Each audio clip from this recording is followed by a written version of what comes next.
Welcome Trinidad and Tobago to our News 4 report, a product of the Government Information Services Limited and the Ministry of Communications. I'm Nicola Barito. Let's take a look at the headlines.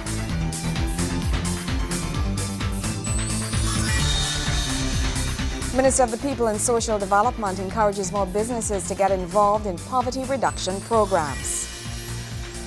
The work of the farming community celebrated with an agricultural exhibition and awards ceremony. And talented pan players showcased their skills and passion for the national instrument at the Aruca Power Fest. Thank you for joining us. Minister of the People and Social Development, Dr. the Honorable Glenn Ramadasing, is encouraging more businesses to get involved in poverty reduction programs. He makes the plea as he reveals the poverty level in Trinidad and Tobago is on the decline. Trinidadians and Tobagonians no longer have to go abroad to get themselves outfitted with artificial limbs and other prosthetics. This as the local prosthetics company, Caribbean Medical Solutions, has launched its new line of products in Trinidad and Tobago. Dr. Ramadasing praised CMS as the company outfitted one woman with a prosthetic leg during its launch to showcase the products and services it offers. The woman who lost her right leg in an accident earlier this year is walking again for the first time since March. She describes the opportunity to be walking again as a blessing. Minister Ramadasing says businesses should be eager to invest in the people of Trinidad and Tobago, as any investment in the people is an investment in the business. The business of making money and the business of poverty eradication is one and the same thing. Because if you have a business and you raise your prices so that people cannot afford milk and sugar and flour and rice and basic amenities, then those people will get poorer. They will become malnourished. They will become weak, decimated. Who then will form the mass support to raise your businesses and to grow your businesses so that your investment in your clients who are poor and unable to afford is an investment in the people of Trinidad and Tobago. And the stronger the people are, the stronger and more wealthy they are, the more wealthy the businesses are. And indeed, if you suppress persons, it affects you. It's a domino effect. Minister Ramadasing also reveals that statistics show poverty in this country is on the decline despite various global challenges.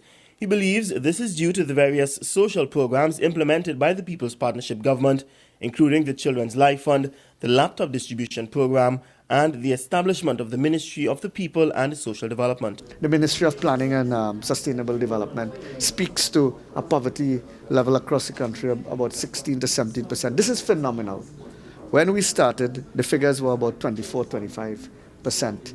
To have kept those figures down in the face of global challenges in energy, in finance, in food, and climate change, to have kept those figures where they are would have been a success. But to have further decreased them is even more, and it speaks to the social justice and equity policies of the partnership government. Gregory McBurney, News 4. In other news, the work of the farming community was celebrated during an agricultural exhibition and awards ceremony in Rio Claro. Several farmers were awarded during a two-day exhibition entitled Agri-Rio 2012 at the Rio Claro demonstration station. Food Production Minister Devant Miraj delivered the feature address.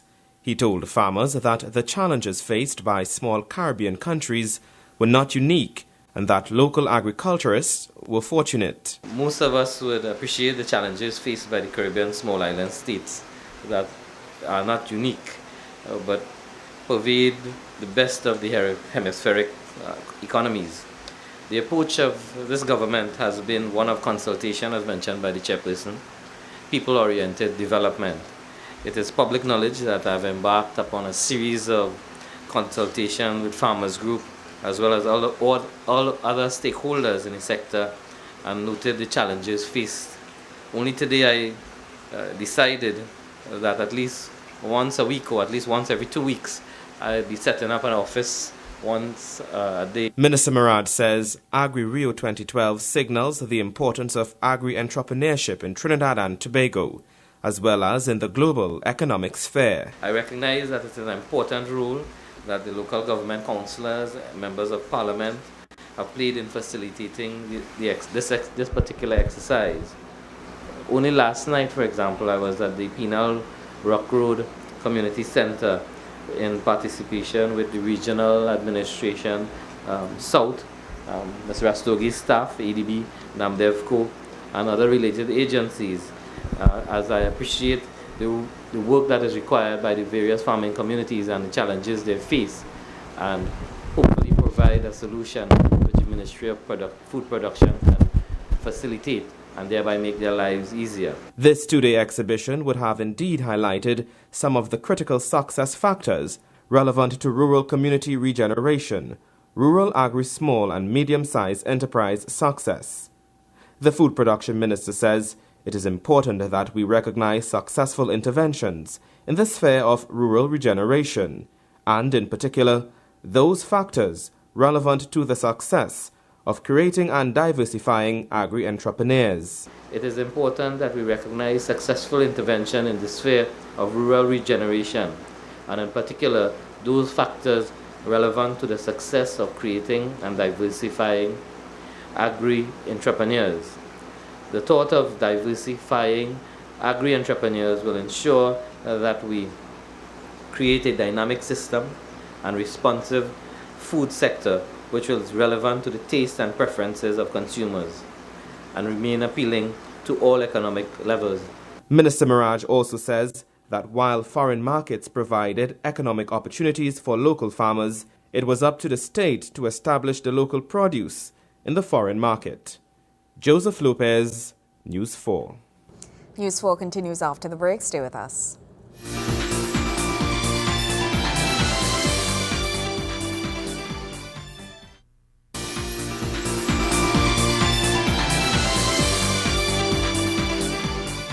Welcome back. Minister of Works and Infrastructure, Senator the Honorable Emmanuel George, reveals a significant portion of his ministry's budget will be spent on upgrading, repairing and renovating infrastructural work in the East-West corridor. Almost 40% of his allocated budget will be used to conduct these works. 280 million will be spent on ongoing works on the East-West corridor developments between Port of Spain and heading east along the East-West corridor. And some approximately 300 million are assigned to other approved projects within the ministry, making a total of some 580 million. The Ministry of Works and Infrastructure received a total budget allocation of $749 million. Minister George explains the remainder of the budget will be spent to conduct works which may be smaller but as equally important. These include the infrastructural upgrades to the Diego Martin Highway and to Cocorite. There is the sum of 7 million set aside for vehicle and pedestrian overpass near Cocorite, 7 million for the dualing of the Diego Martin Highway in the vicinity of Four Roads and Starlight Shopping Plaza. You all are aware that those works are works that we have as a priority. Then there is 3.6 million that has been allocated for design works for the proposed extension of the Diego Martin Highway to Wendy Fitzwilliam Boulevard. There is 20 million allocated for bridges reconstruction, 10 million for landslips, and other smaller sums, for example, 2.0 million for restoration of Mille Fleurs. So you will realize that of that 749 million, one could consider that it's almost completely used up in terms of the sums that I have just identified. However, Minister George says the money given to his ministry will not be enough to ensure that all citizens throughout the country get infrastructural repairs done in their community. It is because of this, he says, he went to the Cabinet with a proposal requesting more funds to have a program of works done throughout the country. He expresses his hope that the additional funds and the program of works, once approved, will address the infrastructural challenges facing this country. The Cabinet agreed to supplementary funding in the sum of $2.7 billion and to the borrowing of this sum of $2.7 billion spread over the period 2013 to 2015 as follows: $1 billion in 2013, $850 million in 2014, and $850 million in 2015. It is hoped that this additional funding that the Cabinet has agreed be made available to the Ministry of Works and Infrastructure would go a long way in addressing the serious challenge that we have in respect of road infrastructure, the many collapsed and collapsing bridges that we have throughout the country, and to address the landslips that challenge the communications, the road communications between various communities throughout Trinidad and Tobago. Gregory McBurney, News 4. The Aruka Power Fest is in full swing, and this time it was the talented Pan players who got the opportunity to showcase their skills and passion for the national instrument through the streets of Aruka. The event was held under the theme, The Power of the Pan, and also highlighted several pan bands from across the country.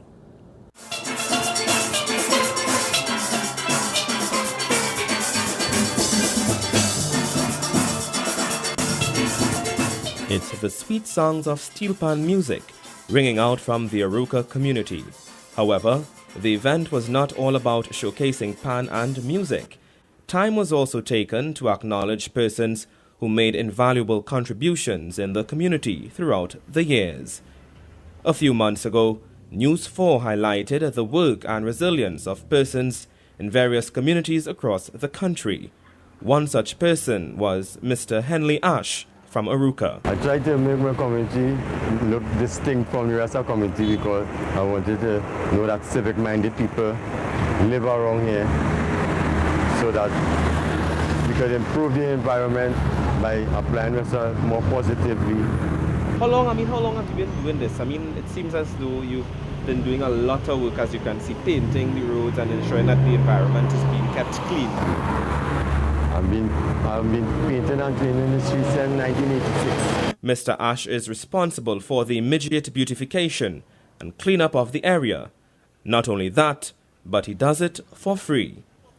Minister of Arts and Multiculturalism, Dr. the Honorable Lincoln Douglas, praised Mr. Ash for his dedication and commitment to the community and presented him with an award. For those of you who know him as a simple folk, but as responsible a lot for a lot of the cleanliness in Aruka, and is a selfless kind of person who's been doing this. Nobody ain't paying him no money, nobody ain't giving him no big set of cash, but he continues to commit himself to making the area much more presentable. And I understand that he's the man that was painting the White Line too. So let's give a big round of applause for Mr.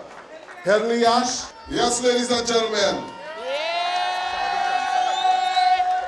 And I'm going to call the Honorable beautiful Dr. Diane Douglas to make this presentation.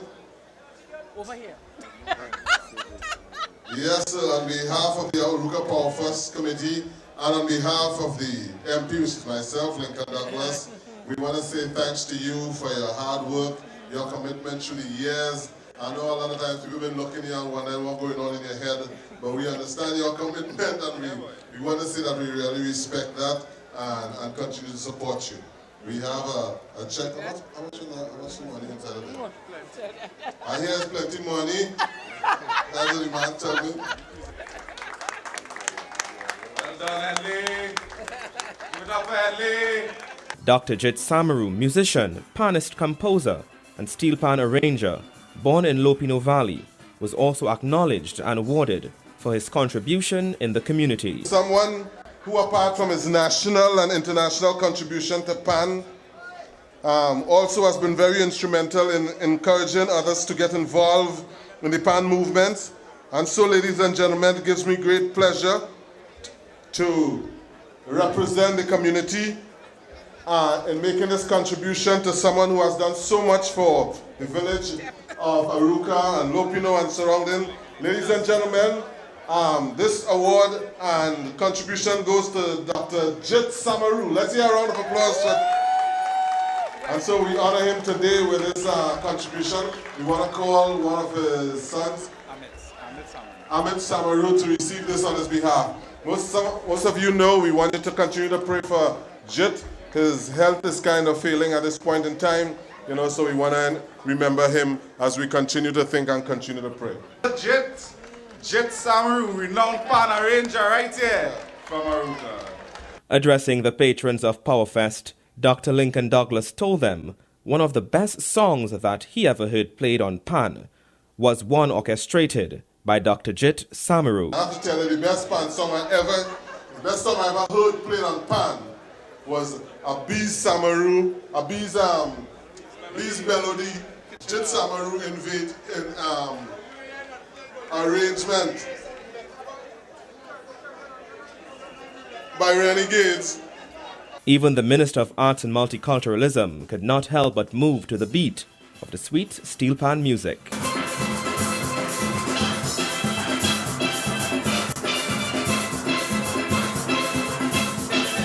The Arouca Powerfest Celebrations 2012, the power of the pan, then took to the streets, featuring some of the country's finest steel orchestras.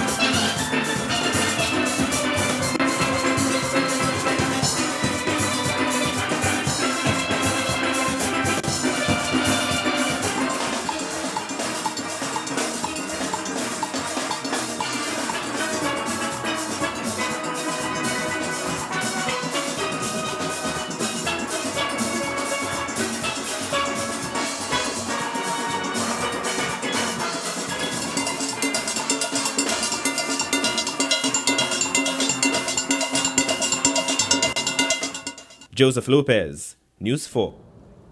Sport is up right after the break.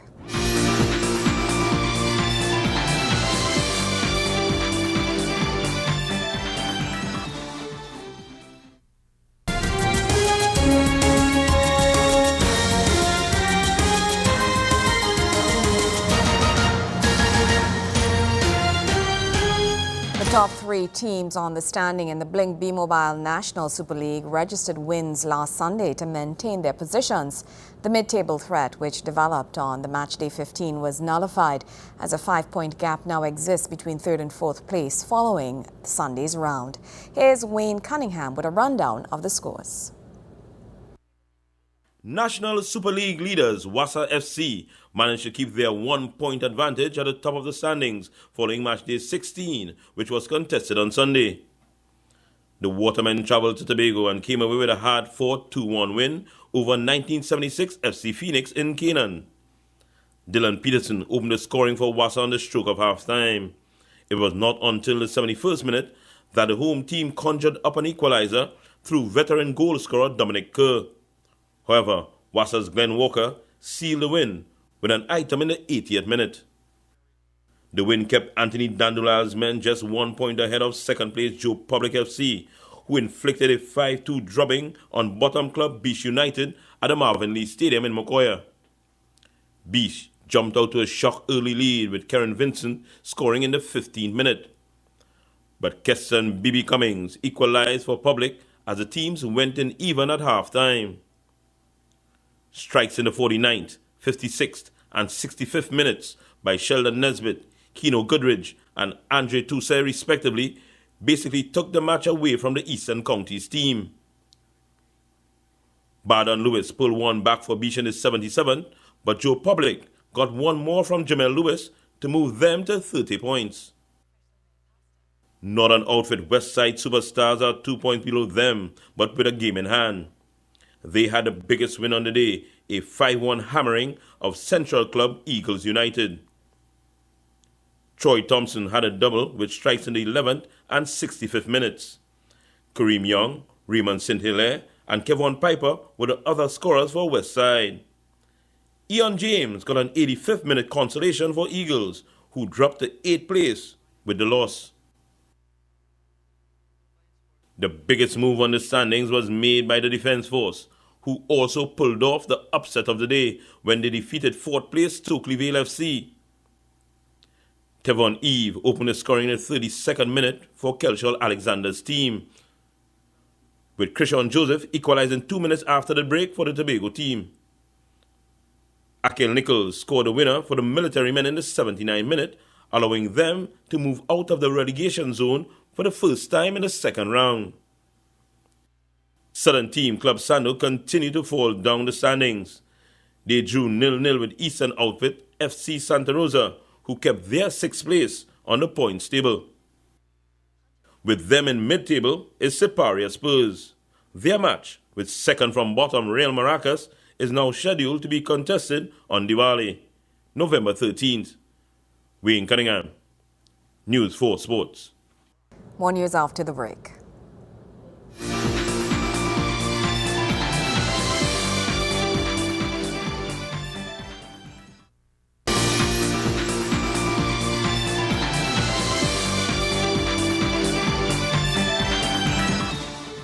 Congratulations are pouring in to Miss Ivy Christiana Dyer, who celebrated her 100th birthday on Friday, 26th October. Family members and friends of Miss Dyer came together to celebrate her birthday with a Thanksgiving on Saturday in a ceremony which took place at the Sangre Grande Civic Center.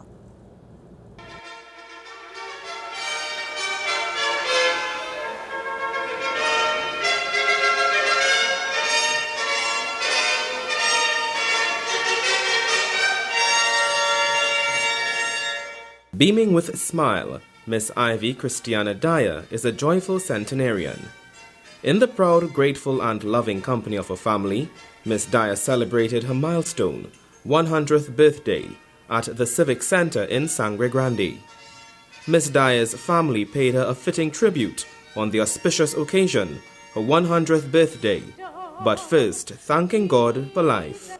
Oh, how sweet to trust in Jesus, just to trust His cleansing blood, just and simple faith to plunge me neath the healing, cleansing flood. Miss Dyer was described by those who knew her as a simple, caring, and fun-loving individual. Her memory could be a bit shaky or delayed at times, but most significantly, her overall recount of events are without any deep hurts or scars. Miss Dyer was showered with love and a number of tributes from her children and grandchildren. One small voice can teach the world a song. Her daughter says her longevity was due to her hard work, love, dedication to her family and friends.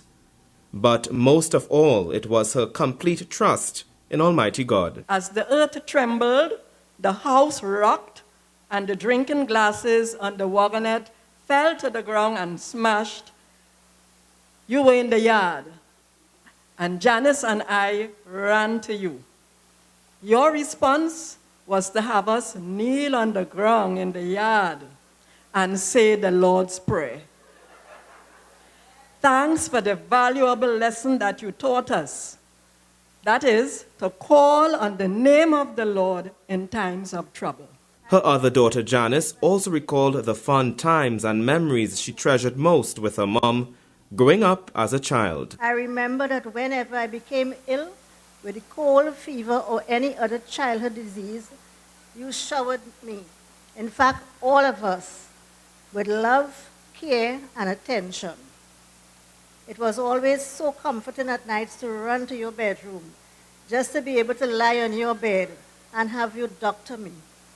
When you were through patting my head or rubbing my body, I always felt better. In the celebrant's response, Miss Ivy Dyer sought to thank God for her life and for allowing her to celebrate such an extraordinary occasion. I want to thank God for keeping me up to this time of my life, to reach to this age without any mark or any stain or anything, any blood to harmful my life, to make me feel uncomfortable.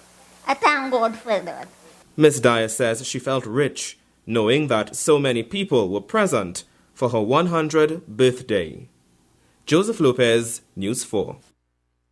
Well, that's how we wrap up this edition of our News 4 report, a product of the Government Information Services Limited and the Ministry of Communications. I'm Nicola Barito. Thank you for joining us.